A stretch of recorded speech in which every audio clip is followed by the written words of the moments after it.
Bienvenue à la MMM de l'IBB.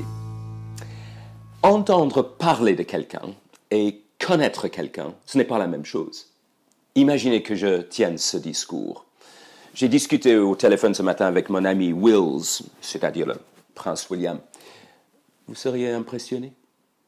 Rassurez-vous, je n'ai jamais fait sa connaissance.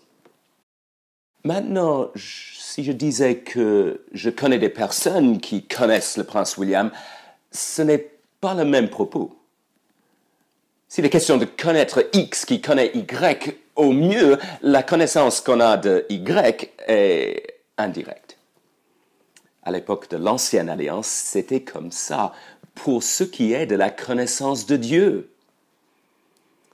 Est-ce que vous pourriez faire le tour dans votre esprit de toutes les stipulations concernant la prière qui se trouvent dans la loi de Moïse? Vous avez un peu de mal là? Si vous avez pensé à Deutéronome 26, chapeau. Oui, il y a une prescription selon laquelle on s'exprime à l'intention de Dieu à titre de confession de foi, mais il est significatif que ce soit en présence du prêtre que l'Israélite devait exprimer cette confession. En effet, en règle générale, les Israélites ne priaient pas Dieu eux-mêmes, mais devaient passer par des médiateurs. Moïse, Samuel. La connaissance directe de Dieu sans passer par un médiateur est un privilège qui se rattache à la nouvelle alliance.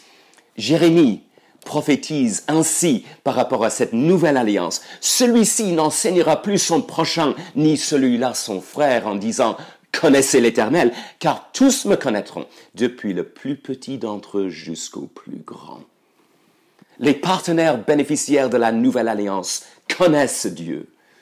Oh, il est vrai qu'il y avait des partenaires bénéficiaires de cette nouvelle alliance avant le moment de son instauration. Abraham, David et d'autres étaient en quelque sorte membres de la nouvelle alliance avant l'heure. Mais lire les Écritures dans la perspective du dévoilement progressif de l'histoire du salut, et nous comprenons plus aisément que nous sommes des privilégiés. Prier Dieu n'est vraiment pas quelque chose de banal.